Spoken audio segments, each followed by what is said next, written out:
Green peas തോരൻ ഉണ്ടാക്കാൻ വേണ്ടിയിട്ട് green peas ഇതുപോലെ ഫൈനലി ചോപ്പ് ചെയ്ത് വെക്കുക.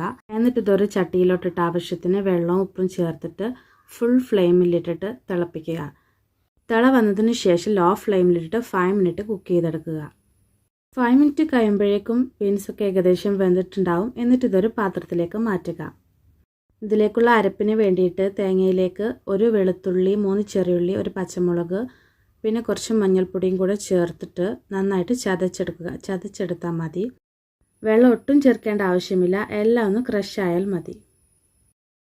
ഇനി ചട്ടിയിൽ എണ്ണ ഒഴിച്ച് കടുകിട്ട് അത് പൊട്ടി വരുമ്പോൾ കറിവേപ്പില ഇട്ടിട്ട് ബീൻസ് ഇട്ടിട്ട് നന്നായിട്ട് ഇളക്കുക. എന്നിട്ട് ചതച്ച് വെച്ചിട്ടുള്ള തേങ്ങ അതിലോട്ടിട്ടിട്ട് വീണ്ടും നന്നായിട്ട് മിക്സാക്കി എടുക്കുക. അതിനുശേഷം ലോ ഫ്ലെയിമിലിട്ടിട്ട് 3 മിനിറ്റ് കുക്ക് ചെയ്തെടുക്കുക.